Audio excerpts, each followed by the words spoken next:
His work is featured on international blockbusters and has been privately commissioned by top movie stars and collectors now. He's staging his debut solo show as part of Art Week. Welcome, Patte. Good morning. Good morning. It's lovely to have you here. I think your work is amazing and we're going to see some of it very soon. But just tell me first, when did you start sculpting? Well, really at 19 when I went to art school. Okay. First of all in the west of England and then in London. Yeah. Were you good from the outset? My mother told me so. I'm sure she did. Tell us about some of the work that you did in London. I mentioned just in the intro that you've worked on movies. Yes, Batman, that's right. Yeah. Harry Potter. Yeah, all of those. Yeah, I basically had a 10-year career in the film industry in London before I came to New Zealand in 2006, I think it was. Yeah. So what did that involve you doing in terms of those films? Mostly sculpting prosthetic makeups, yeah. As I did on The Hobbit, over here, of course, and lots of creature effects, that kind of thing. How yeah. cool. So what did you have to do with literally Batman himself? Did you do some stuff? Sculpted the Batsuit. You did? Yeah, for the first Christian Bale film. Oh, my goodness. How cool is that? And as you say, and you worked on The Hobbit, so it was Weta that brought you over this part. It was really, yeah. I'd spent 10 years living in London working for the film industry there and around the world, and I just felt like I needed a change. So yeah.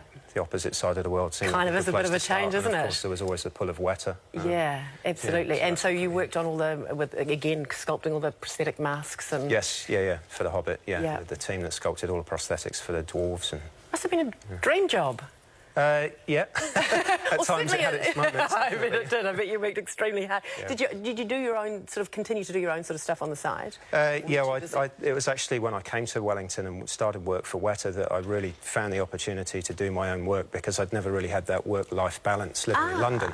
Okay. I was working so much on film that I never had time to do my own thing. So it was really here where, work was only 15 minutes away that I found the time to do my own work. Oh, how wonderful. And where did you find yourself getting drawn into? What sorts of materials did you, start to enjoy working with? And well, always sculpting in clay, and then through a series of different moulding processes, I began to cast in iron. Right. Which is something that is...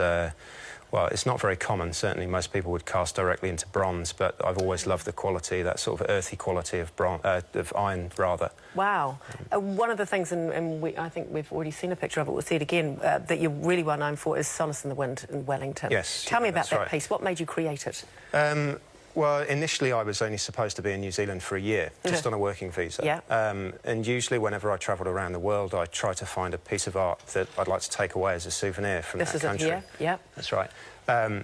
But towards the end of that first year in New Zealand, I hadn't actually done that much travelling because I'd worked so much for Weta. Yeah. And this spot in particular, where Solace now stands, was very... it was particular to me, I suppose. I'd spent a lot of time there, so I really sculpted that as a souvenir for myself to take away. And then, of course, I presented it to the Sculpture Trust and then the City Council who commissioned it. It's become a permanent fixture. Yes. No longer yours. No, it's all of ours, which is kind of nice. Why do you think people connect so much with it and love it so much? I think for a number of reasons. Firstly, it's placement, of course. It's also not on a plinth, and it's figurative as well. Right. So people do love to go up and touch it. And feel it, yeah. Check his anatomy, of course. Yeah. And they would find what?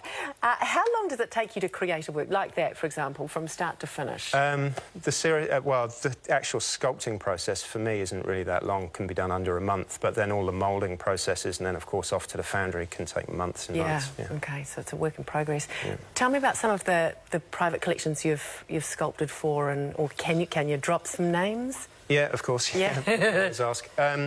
Well, I think it's part of working at Weta that's kind of put me in front of some of, obviously some celebrities who come through there and see my work and like it and then buy it. So most recently and significantly for me, because it's kind of in my hometown of London, I sold a work to Ian McKellen, which I installed on the River Thames 2 years ago now. Oh, how cool. And but he originally saw that when he was over here? Yeah, absolutely. Yeah, how wonderful. Now tell me about your project for Art Week.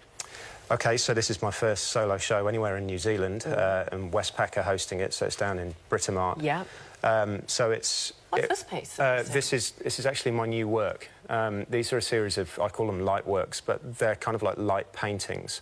So it's a definite move away from sculpting. And made out of what? What's it made of? acrylic sheet, which has been laser cut, and then epoxy resins and LED lights. Oh, my goodness. Yeah, so this is something quite different for me, and I think people will be quite interested to see the transition from what they know me for, possibly, which is, you know, cast iron figures, and then this new work. Absolutely, got to keep it fresh, got to keep it new and changing, I suppose, eh? Yeah, Max, thank you so much. I hope it goes really well. Thank you. Lovely to meet you. You can see Max's debut show at Auckland's Westpac on Takutai, which is, as you said, down in Britomart this Saturday. Saturday or Saturday and Sunday? Saturday and Sunday. Saturday and Sunday. Between 1 and 3.